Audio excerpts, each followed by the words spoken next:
Lift every voice and sing till earth and heaven ring with the harmony of liberty. Let our rejoicing rise high as the listening sky. Let it resound loud as the rolling sea. Sing a song full of the faith that the dark past has taught us. Sing a song full of the hope that the present has brought us. Facing the rising sun of a new day begun. So let us march on till victory is won. Let's go. March on.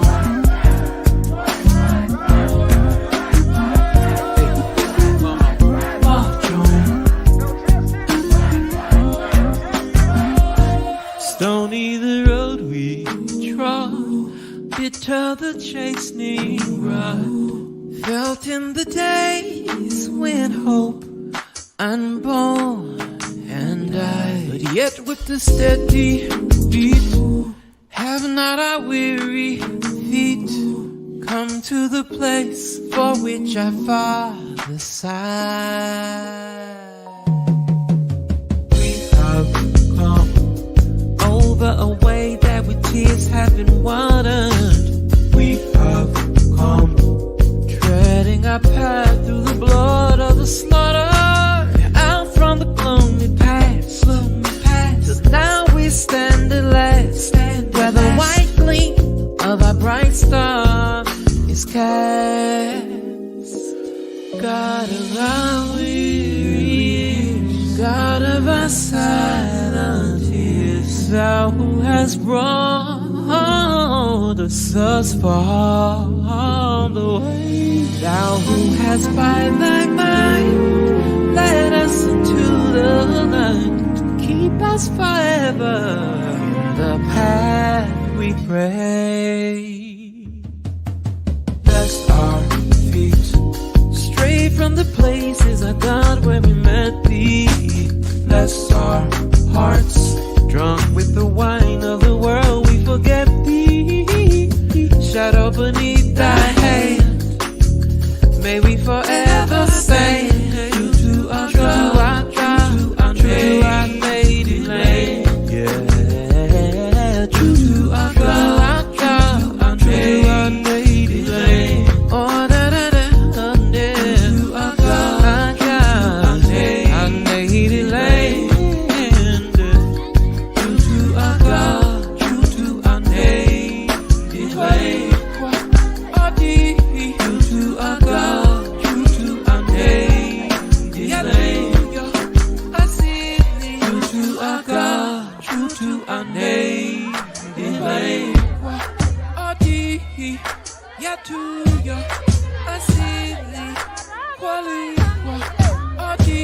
I have a dream that one day this nation will rise up and live out the true meaning of its creed.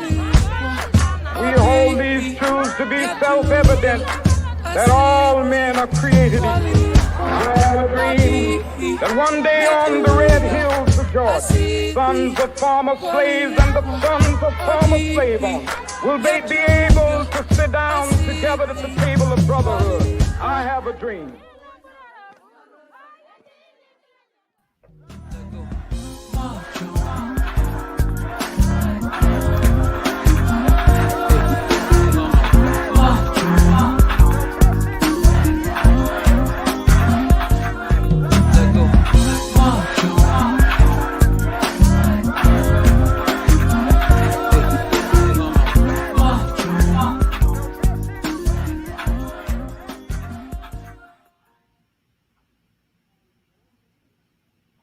Good morning, Clinton College students, faculty, staff, alumni, and friends. My name is Latasia White. I am a sophomore from Irvington, New Jersey, majoring in biology. Welcome to the Clinton College Virtual Beacon Forum series. The purpose of our Be Conformed series is to bring together our campus community each Wednesday from 11 a.m. to 12 noon for a dedicated time of inspiration, education, and fellowship. Be Conformed exposes our Clinton family to a variety of thought leaders, change agents, creatives, and innovators who embody one or more of our core values: scholarship, servant leadership, social change, and spirituality. Be Conformed gives us an opportunity to have meaningful conversations with each other and professionals who are making a difference in our world. At the appropriate time today, President McCorn will lead us in a time of Q&A with today's guest presenter. We hope you will share your questions and reflections in the comments on Facebook and YouTube. We are delighted to have as our featured speaker today, Dr. Robert S. Harvey. Welcome, Dr. Harvey. On behalf of the entire Clinton College family, we say thank you to our friends from the community for spending part of your day with us. Be sure to follow our social media platforms for updates on future events. And be sure to check out our new academic minors that will begin in January 2022. Thank you to Choreology of Atlanta, Georgia, for allowing us to use the video of his brilliant arrangement of our national Negro anthem, Lift Every Voice in Sync. We hope you enjoyed today's broadcast. Good morning, Clinton College family. Join with me for a moment in a word of prayer. Heavenly Father, we first want to pause for a moment and give you thanks. Thank you for allowing us to wake up this morning. Thank you for allowing us to join together one more time. Thank you for the gift of education. And thank you for allowing Clinton College to thrive in the midst of a crazy world. Now, Father, as we are assembled here, we ask that you bless our speaker today. Bless him with a special blessing for taking time to impart in us. Prick our ears and our minds to hear your purpose behind his words. And let us leave this Be Conformed with renewed spirits. And we will continue to give you glory, honor, and praise. It is in Jesus' name we pray. Amen.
joy when I need it. I can't help but praise your name. You're the great I am.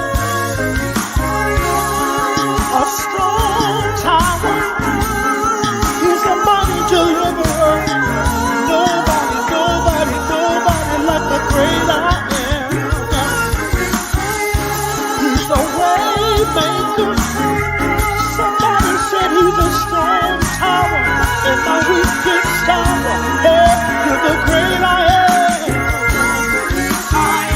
Come on, he fed 5,000 with 2 fish and 5 loaves of bread. Only God can do it. He's the great I am. He led the Israelites across the Red Sea. And I know as a matter of fact that he'll do it for me. You are the great I am. You are the great I am. You are the great I am. Nobody like you, Lord. You're the great I am. You are the great I am.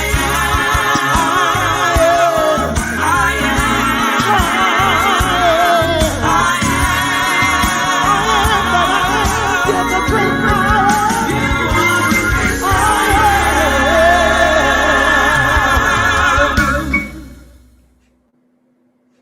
Good morning, Clinton College. My name is Gavin Gabriel, and I'm a religious studies major here at Clinton with you. My job today is to introduce our Beacon Forum speaker.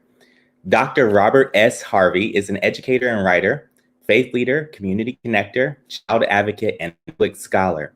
Drawing upon lived experiences, ethical thought, and a bold vision for the future of human well-being, his leadership and writing has a threefold focus: love, justice, and hope, with young people at the heart. He is the superintendent of East Harlem Scholars Academies, a community-based network of public charter schools pre-K through 12 in New York City, and chief academic officer of East Harlem Tutorial Program, managing a multi-site out-of-school time and post-secondary access and success program, public engagement, and a teaching residency. He is also visiting professor in the practice of public leadership at Memphis Theological Seminary. Prior to his work in New York City, he was head of school at Star Academy College Preparatory, a public charter school in Memphis, Tennessee. Before Memphis, he was chief operating officer and senior lecturer in religion and the social sciences at Simmons College of Kentucky, another historically Black college in Louisville, Kentucky. Dr. Harvey has committed himself to lifelong learning through a doctorate in leadership and society from Memphis Theological Seminary, Master of Theological Studies from Harvard University, and a Bachelor of Arts from Bryant University.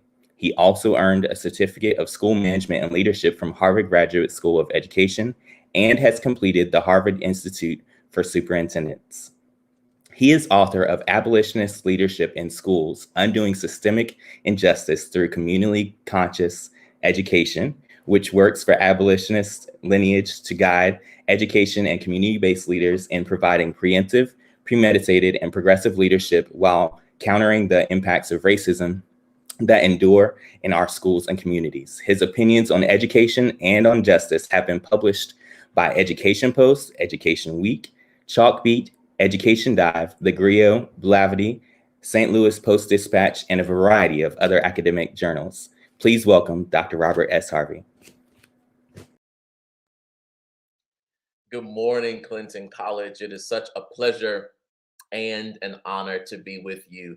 It is indeed an opportunity for us to share together in this Beacon Forum, and I am signally grateful that I've been invited to share space. And so to each of you, the students, the faculty, the board, the honorable and vision actualizing president, Dr. Lester A. McCorn, the 13th president of this great institution, and to the august Dr. Tony McNeil, one of the noted outcomes of God's creative genius. Thank you both for the invitation to share this time, this space, and what we call creative and divine possibility. I am humbled to share this space with you all today. Long before children had access to the media genius of Nickelodeon, Cartoon Network, Disney and Disney Junior, Sprout, ABC Kids, TikTok, Snapchat, and every other medium. The only television programming for children was limited to really 3 presentations: Mr. Rogers' Neighborhood, The Electric Company, and Sesame Street. And of those, Sesame Street, first airing in 1969, worked its way to gaining the most notable spot. And not necessarily because of the programming content, but Sesame Street gained its notable popularity for the words of its chorus. You know it: sunny days, sweeping all the clouds away, on my way to where the air is sweet. Can you tell me how to get to Sesame Street? Don't act like you don't know those words. Growing up, I can fondly remember sitting in our kitchen at the counter where my mother made breakfast, wearing pajamas full of colors and characters. And in my mind, Big Bird was my best friend. But it was not until I got older and I happened to see an episode of Sesame Street where something stood out that bothered me to my core. Can I tell you? What bothered me to my core is that Oscar the Grouch was still living in the same trash can he was living in when I was propped in front of that television some 30 years ago. And the reason it bothered me is because nobody ever took time to explain how Oscar got in the situation that he was in, and yet we've labeled them Oscar the Grouch, as if to assume that Oscar was grouchy for no reason. But if you've spent 33 seasons in that situation, I just believe you'd be a grouch too. And the reason that bothers me is because nobody ever stopped to ask Clinton College if Oscar was a grouch because he was the victim of a white supremacy culture that socially, economically, and politically marginalized him on the basis of being a person of color. Clinton, nobody ever stopped to ask if Oscar was a grouch because he might have been abandoned by absentee parenting that failed to live into the maturity of knowing how to show up for a child when they needed it most. Nobody ever stopped to wonder if Oscar was a grouch because Oscar had been evicted from public housing with expanding gentrification, redistricting, affordable housing options, leaving Oscar to make the most of where he was. Nobody ever stopped to inquire if Oscar was a grouch because of labeling from his local school district that he needed a behavioral plan when all Oscar really needed was access to inclusive services and differentiated instruction. Nobody ever told me if Oscar was a grouch because Oscar had spent his formative spirituality navigating a community steeped in homophobia and transphobia, failing to create the conditions for Oscar to live into the fullness of whom he loved and how he loved. And nobody ever even stopped to ask if Oscar was possibly a grouch because Oscar had spent 4 years watching an inept, narcissistic, and failed capitalist govern a country into a deepened individualistic consciousness in the crucible of hell that it was already in. And that, beloved, is why it frustrates me when we call Oscar a grouch. Because how would you feel if people who claim to be committed to you, committed to your humanity, committed to possibility, and committed to your identity, watch this, didn't mind singing with you during sunny days, didn't mind dancing with you to sweep the clouds away, didn't mind spending time with you where the air is sweet, but none of those people ever stopped over 33 seasons to inquire about what drove you to the trash can. Nobody ever stopped to get you out of where you were. Nobody ever stopped to abolish the system that marginalized you in the first place. And at the bare level, nobody ever stopped to even get a towel and clean you up while you were in the middle of where you were. And instead of getting you out, instead of abolishing the injustice, instead of cleaning you up or probing your memory, we just labeled you a grouch. Yeah, it was Alan Moore, a writer who penned the words that memories are so treacherous. For one moment, you are lost in a carnival of delights with poignant childhood aromas, but the next moment it leads you somewhere you don't want to go, somewhere dark and cold, filled with the damp, ambiguous shapes of things you thought you had forgotten.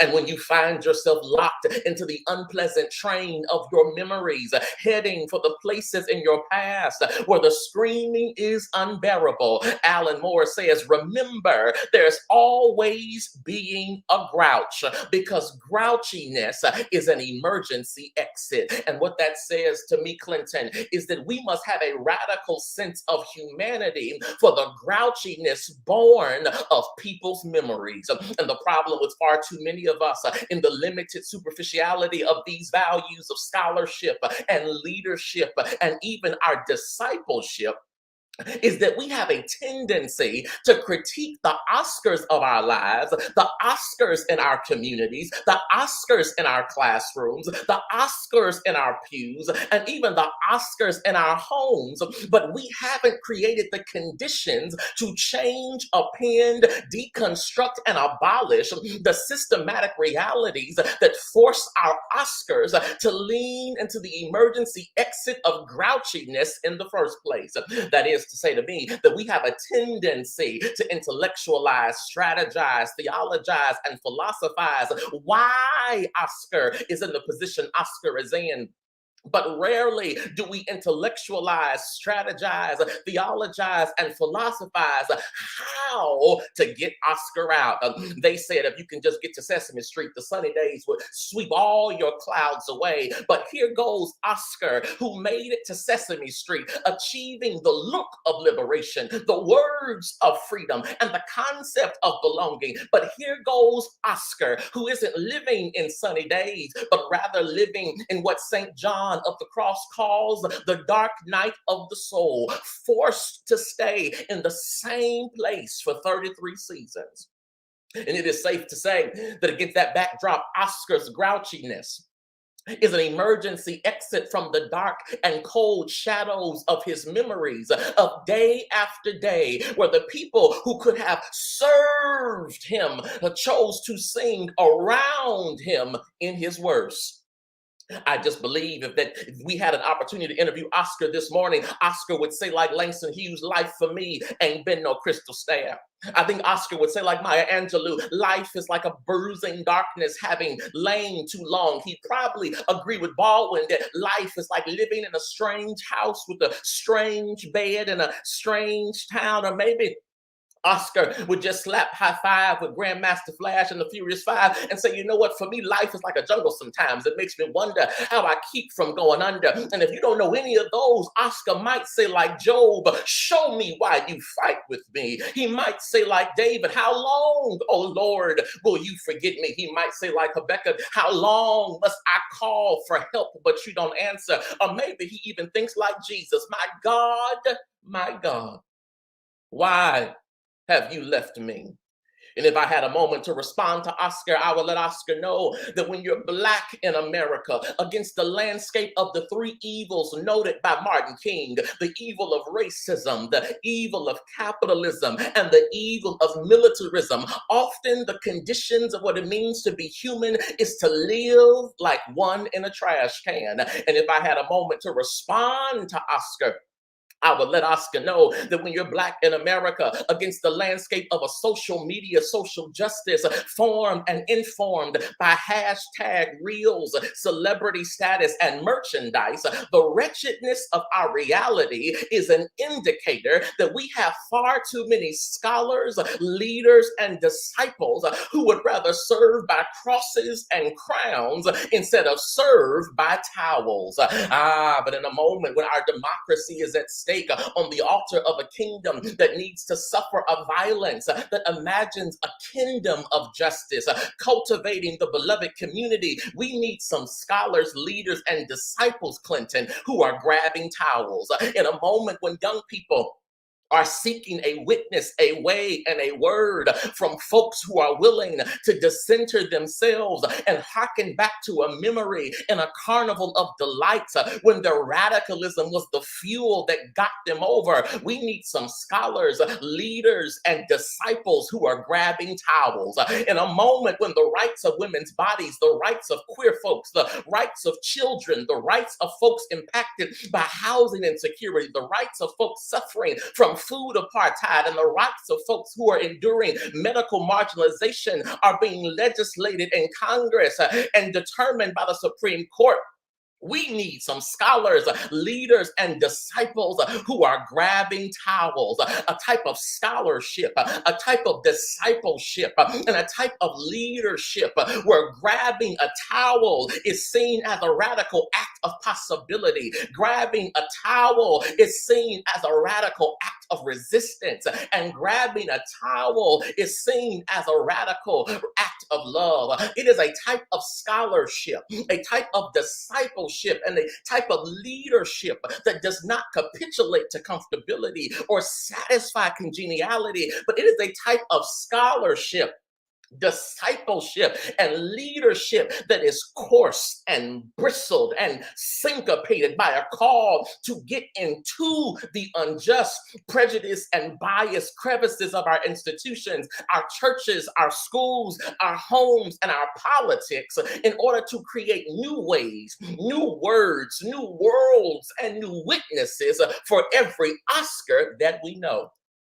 Yeah, and it is right there where I find profound possibilities in the ways of a Black Middle Eastern Jewish carpenter who was unafraid and undaunted by grabbing a towel, who by all accounts had the justifiable right to be as grouchy as Oscar, and yet we do not find him being Jesus the grouch, but we find him being Jesus the towel grabber. And it is in the darkest season of Jesus's soul, when life ain't been a crystal stair. It is in the darkest season of Jesus's soul, when life is like a jungle for him, that the writer of John's gospel says something strange, something outlandish, and what Peter Gomes calls something scandalous to our human concept of scholarship. Because John says that while Jesus, a son of the source of all creation, Jesus, the embodiment of the liberating ethic of love, Jesus, the enduring hope of a Black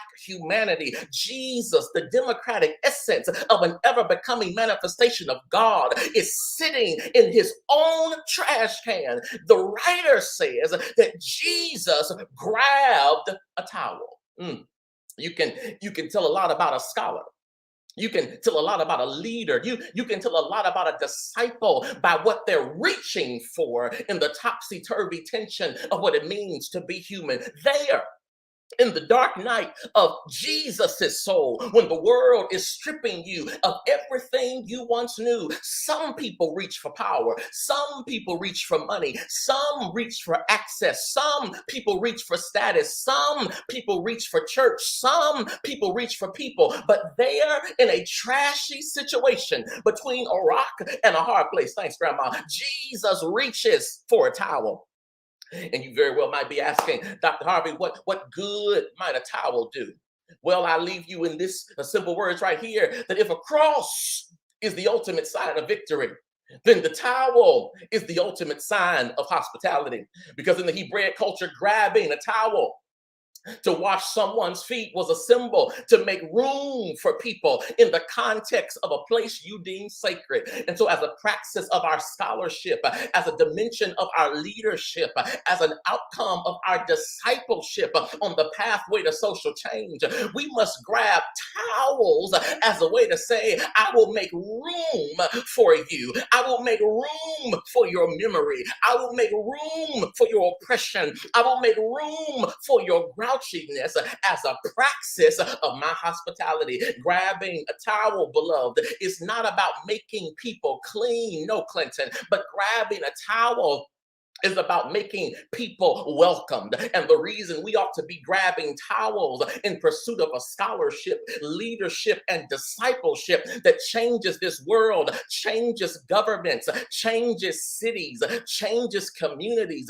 changes colleges, changes denominations, changes schools, and even changes hearts, is because we have been called to ensure that if nothing else, people are welcomed out of their trash cans and into possibilities, out of their trash cans and into hope, out of their trash cans and into justice.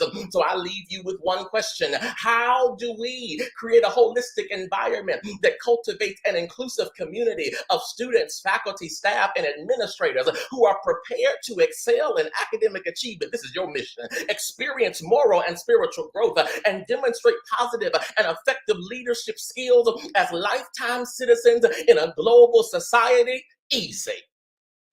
We grab a towel. It is my call to you that in the pursuit of your core values, do not reach for power.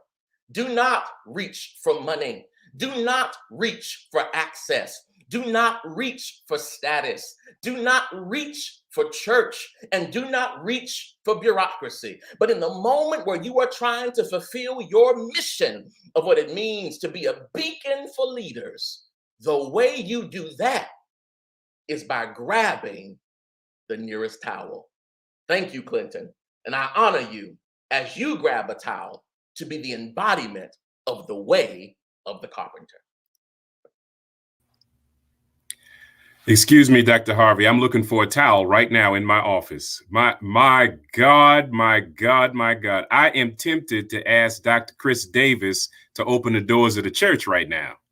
My God, what a profound and prophetic message you have given to our beloved community. You are all in our Kool-Aid. I need to thank Dr. McNeil for recommending you. This has been a setup from the last couple of weeks of folk who are challenging us to live into our hope and dream of a beloved community.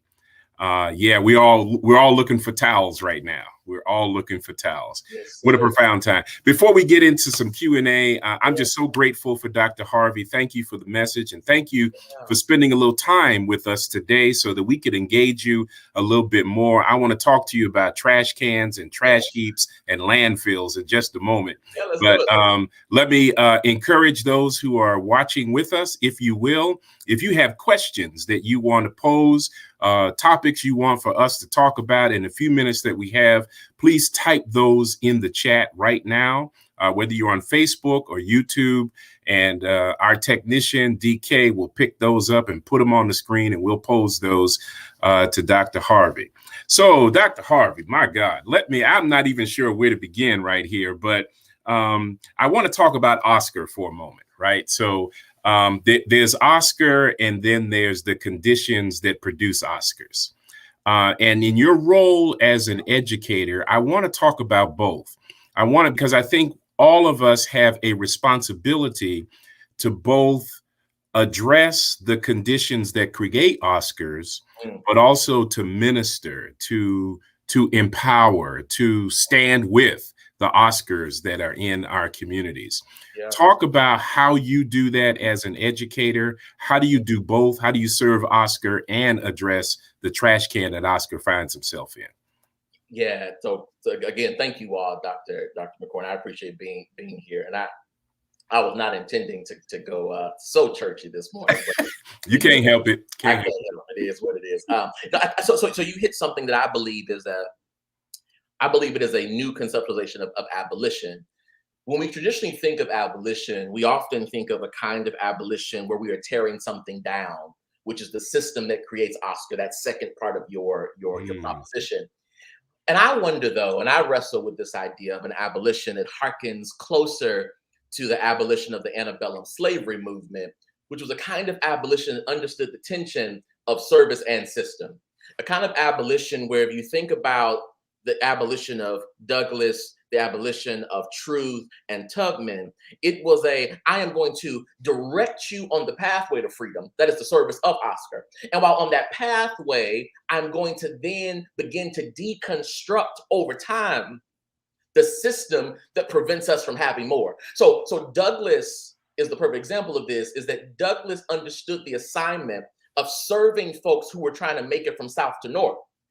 But when Douglass secured freedom, Douglass did not stop at that point of service, but then utilized that point of service as a way to begin to deconstruct the conditions within the South, within government, within the abolition movement of the North, of the Women's Convention, to then no longer have to continue to take that route. So that is the way I approach myself as an educator, is how do we create the conditions for young people to be well while in our care? Yes. While at the same time deconstructing the conditions that prevent us from having to serve the conditions in the first place. Yeah. I live in that. I live in that tension. Yes. So important. So there is a tendency, because it's almost a triage assignment. Yeah. We get, students who are broken down by systems, and they are, in their own ways, they're grouches. I was a grouch when I went to college and didn't know I was a grouch, right? I didn't know how broken I was. Poor people don't know how poor they are until they access, more. Listen. Yeah. So, there is a level, you hit it right on the head. There's a level of sensitivity that we all need to have. The old folk would say, don't forget where you came from, right? That there's that sense of memory. Yeah. But the truth is, it's not just in our past. I mean, we are still faced with the same existential threats to our humanity. So I want to talk a little bit more about, I'm obsessed with beloved community, right? I'm a disciple of King. I believe that that's our unfinished business, is developing this beloved community. It's political, it's economic. It has so many layers to it. But there are barriers to realizing this beloved community, and you hit on it. You talked about hospitality. I talk about it in terms of empathy. Yeah. And I think grabbing a towel also represents some empathy, because we needed someone to bring a towel to us. Yeah. Right. Yeah. So how do we engender more of especially from the African American perspective, before we can address the majority community and the external forces that impact us? How can we be better to ourselves about building this community and grabbing our towels? Yeah, so that's a great question. So part of what I will answer by alluding to something that you lifted up. You lifted up the word triage as the word that we often do.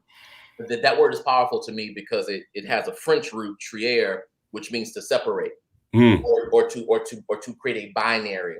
Because the original triage movement in medical care, which is a personal passion of mine, is health. The initial triage movement in the French War was separating people who, even if they don't get care, will die. That was category 1. If they get care but will still die was category 2. And if they get care and will live was category 3. And triage was really meant to separate people into 3 categories to focus on that third tier. If they get the care, they'll leave.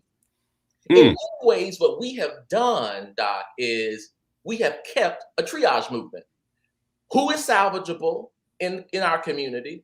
Who is not salvageable, regardless of what we give them? And then who is salvageable within the context of the ways in which our institution is built?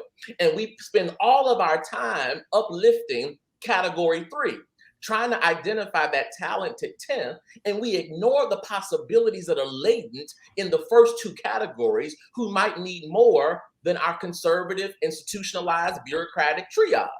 And so I think part of the way we realize that beloved community is by creating a mindset where we completely deconstruct the binary of tiering people in community. We do it in the academy. We tier your degree. We do it in the church. We tier your position. We do it in our homes. We tier you based upon your status or your economic access. We do it in our family structures. We throw some cousins away who we have deemed to be the dark side, and we lift up the ones who have lived into the white supremacy culture of American capitalism. And so we have to begin, if we want to achieve beloved community, to say, what does it look like to actually abolish triage as a concept and instead institute communal health? Yes, sir. Because even those who are tier 3 are still sick. Yes. And we have created a narrative where the folks who live into the white supremacist ethic of tier 3 are not as sick as tiers 1 and 2, when in reality, all of us are suffering from the disease of white supremacy. My God. Just like COVID-19, isn't it? Listen, it's just like COVID. You might not have public symptoms, but you still have a diagnosis. Woo. So I believe that is a part of what it means to move towards the Kingian vision is eliminating the isms and phobias that bifurcate us, that we maintain because we in many ways want to copy and paste white supremacy culture. My God. Oh my God, this is so rich. All right, we're going to questions now. And while we're going to questions, y'all make sure you go get this book. This is a powerful book. Dr. Harvey actually has a part 2 that's coming out. We're going to let him talk about that in a moment. But y'all go to Amazon, go wherever you need to go to get this book by Dr. Harvey. There's a question from my beloved brother, Dr. Christopher Davis from Memphis, Tennessee. Dr. Davis says, I agree. In light of your argument, what does that mean we should be considering as it relates to wraparound services for students? Yeah, that's a great question. So I think COVID has revealed a reality that we either will respond to or we will die under, which is the Maasai tribe always asks a question as a greeting: how are the children? Yes. And what we have, I think, failed to acknowledge as we have returned to learning in our institutions, that the children are not well. And one of the ways in which I think we can help children and support children being well in wraparound services is, what does it look like to have mandated therapy free, where every person in our institution is required to see a therapist for every week for at least 30 minutes. And even if you sit in that room silent, you are required to go sit in that room silent as a way for us to create the conditions for you to be well. We instituted that in our organization, where every staff member of ours is invited to have therapy free of cost every week, as a way to say, we are going to wrap around knowing that the conditions of this world are not well. I think a second wraparound service for us to consider is, how do we eliminate the micro burdens? It is a concept I'm trying to tease out as a response to microaggressions. Is most Black and brown issues are micro burdens. It's interesting. There's some research that came out that often what separates Black single moms from economic disarray is the average of about $157 a month. What does it look like for institutions that have access to philanthropy to ensure that we have a clear understanding of the micro burdens of our young people? That at your point of entry, we ask you, what do you net financially month over month? And how do we create the conditions to close that gap as a type of social safety infrastructure, knowing that only a few dollars can be the difference between your disarray and your achieving a possibility? So like that is another.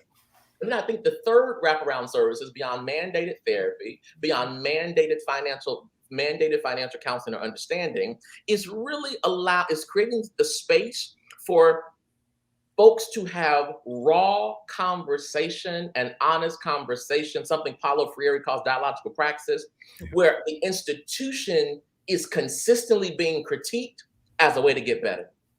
What does a monthly town hall look like that is not guided by administration, but it guided by people sharing, here is my last 30 days of experience. Here is what I need to be well by this institution. And here are a set of recommendations that I'm asking you to consider, because I have the lived experience of being the receiver of the service, not the provider. To me, those three wraparound services could potentially shift towel grabbing from an institutional perspective. Powerful, powerful. Thank you. Other questions, DK, we got out there? I love that question of the Maasai people. How are the children? And that really should be the question we should be asking. I was talking to someone the other day about this, Doc, that I guess as I get older, I start thinking less about myself and more about my legacy. And so I'm really, really, really concerned about the next generation. Sure. And what kind of world are they living in? What kind of trash cans are they, confined to? And how do we change those conditions? You know what's interesting, President McCorn, is I think we are comfortable raising the question, how are the children? Yeah. it would seem to see that we are afraid to answer it. Yes. Because to some degree, an honest answer of the question is actually a critique of the generation that birthed the children. It's an indictment. Yeah, and so it is interesting to me that we are a generation, millennial, and then the Gen Z, and then now with this unknown, the unknown generation, the silent generation, is a generation that is tapped into a certain level of radical honesty and radical transparency that scares the generation that birthed us, because that level of transparency really sits at that intersection of we are not content with a kind of hospitality that is vocal, or empathy that is vocal, to use your proposition, but we want an empathy that actualizes its voice. We want a kind of empathy that will reimagine what the institution can be as a response to its mission. And so I do think there is a tension there of it is okay to say how are the children, but it is only okay to say it if one is willing to answer it. Because the Messiah answered it, right? When the Messiah say, and how are the children, they wait in patience for people to say either the children are well or the children are ill. Because that answer is ultimately what drives how the community will use its resource to determine its strategy. That's exactly right. Yeah. Exactly right. Exactly right. So there's a role, obviously, that education has to play in this. Traditionally, we have thought about education as these insulated institutions, that kind of preserve the system, perpetuate the system. And we don't necessarily see education as interrupters, disruptors, or abolitionists. How do we help shift the narrative, the thinking, and the practice of these institutions to be more abolitionist minded? Yeah, so for me, abolition brings us to the intersection of four realities that I lift up. One of which is grounding ourselves in the historical role of education. That when you look at the Hush Harbor movement of education in the antebellum South, it was the role of education not just to maintain or not even to reform, but it was the role of education to offer a set of tools that would allow humans to choose their best life when they navigate the world.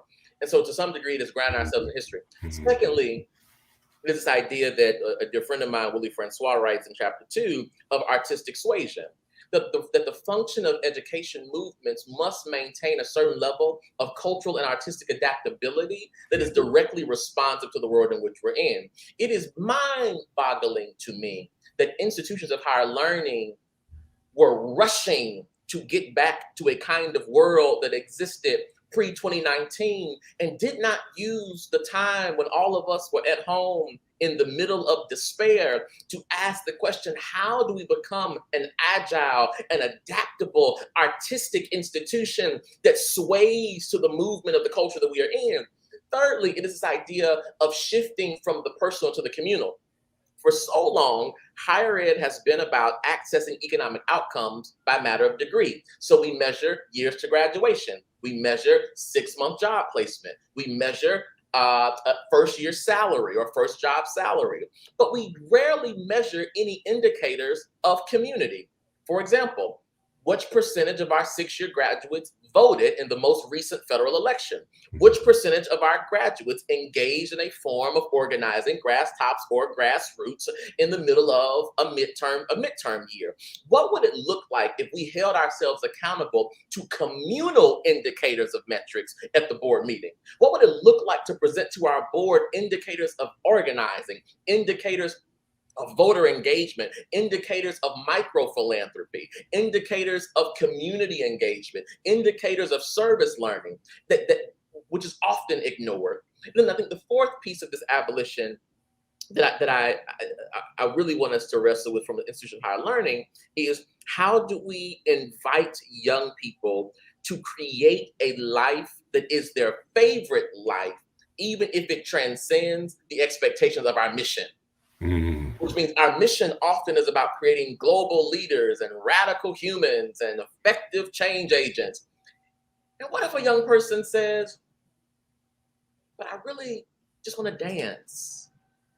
but I really just want to travel for a few years. Mm-hmm. And we often look upon that creation of one's best life as less than the institutional framework of why we exist as a college, as a community, as a school.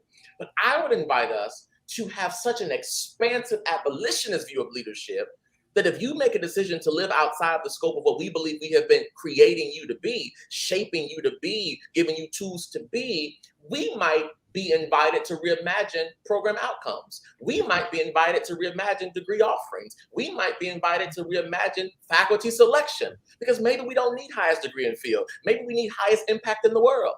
My God. My God. Oh, Doc, this is so rich. We could talk all day about this. As we kind of wrap this up, I'm thinking, and I would love to have you come back, because Clinton is striving to become a lot of what you talked about today. Sure.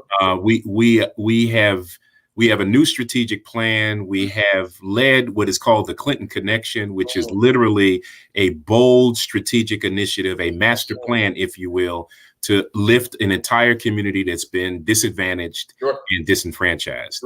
And so a lot of what you're talking about, I think, Doc, is what HBCUs should be doing, right?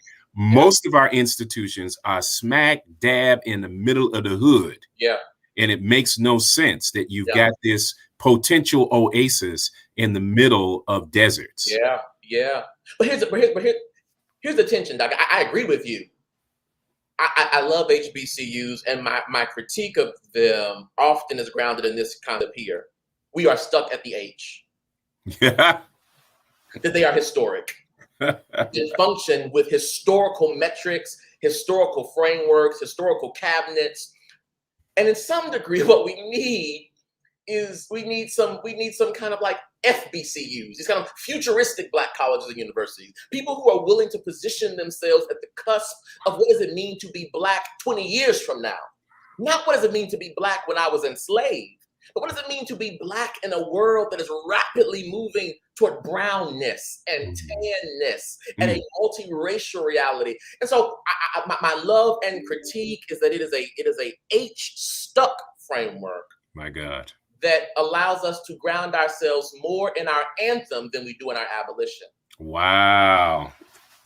Listen, I think we ought to change the name to Afrocentric College and University. Listen, I rock with that too. You know, because Afrocentric is not aesthetics. It's not even history. It's a mindset. It's an ideology.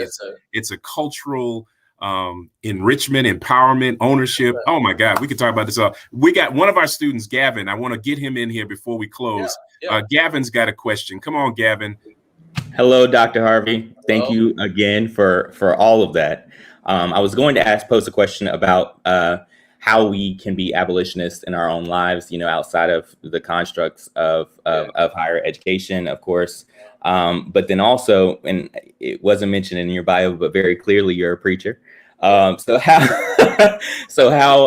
do you see that working out in our churches? Of course, the AME Zion Church is the Freedom Church. And when I think of abolitionists, I think of folks who cultivate this idea of freedom. So how does that look in our churches, and how can we affect that change as members?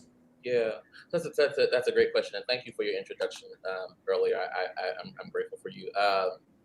So I think the answer is in your question, which is that one can certainly be a freedom church, and one can only really be a freedom church, though, if freedom is unhinged.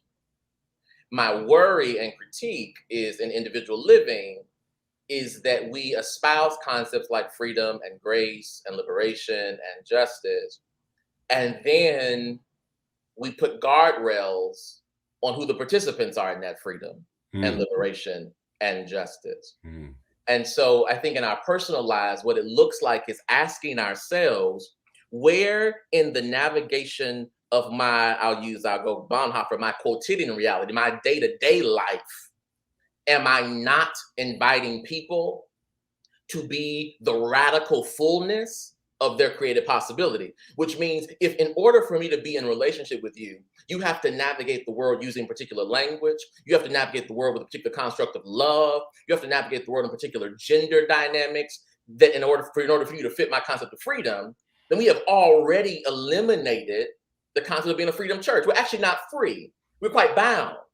And so and language is important for me, right? And so I worry when we use language, but we do not live into the fullness of what that language looks like, both from the interpersonal to the communal. And ultimately, that is abolition. Abolition is, how do I achieve a worldview that is communal, but I must achieve that by first testing that worldview in my personal reality.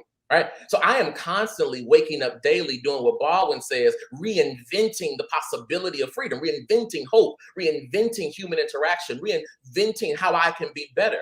How often do I default to the he pronoun? That is a personal critique.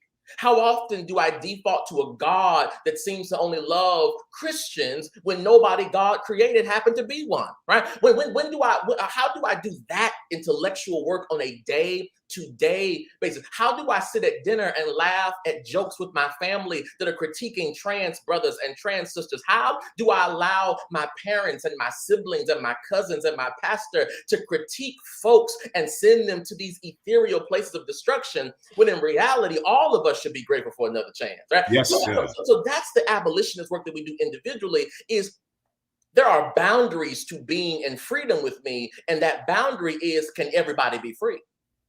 So you cannot be family, you cannot be friend, you cannot be colleague in my life, and then put a guardrail on who gets to be free. That's right.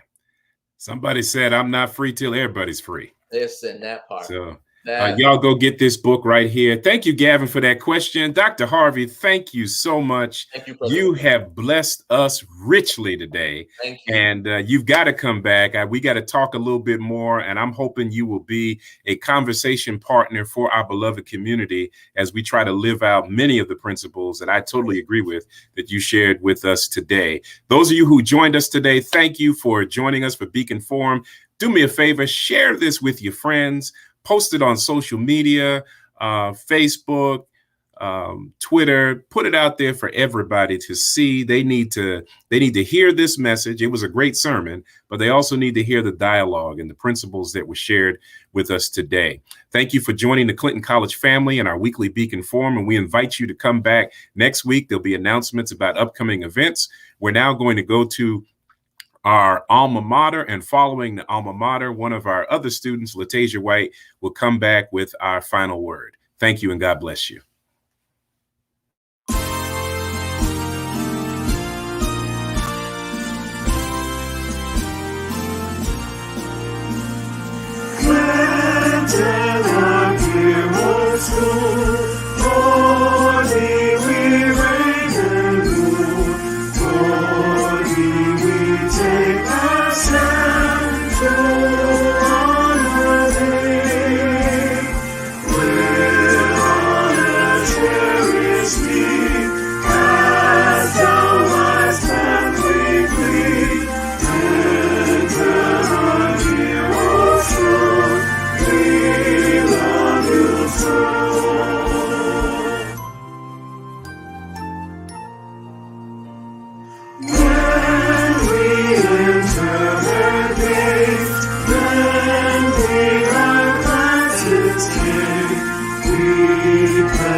Thank you for joining today's virtual broadcast of our Beacon Forum series. We hope you will continue to be a part of our community by visiting our website and following us on social media. Clinton College students, faculty, and staff who are currently on campus will convene next Wednesday, October 20th at 11 a.m. in the gym with an in-person Beacon Forum. Our guest speaker will be K.J. Scribbin, a Christian music artist, pastor, and community activist. Spring registration is now in full swing. Students, make sure you get your free application for federal student aid, also known as FAFSA, complete as soon as possible. Our financial aid office is offering a chance to win gift card prizes for students who get their FAFSA completed by October 30th. Woo woo! Do not wait until the last minute. Y'all know how we are. Let's get on top of these FAFSA applications. Remember, be safe, wear your mask, wash your hands, drink plenty of water, and continue to strive for excellence without excuse. See you next week at 11 a.m. in the Martin Gymnasium.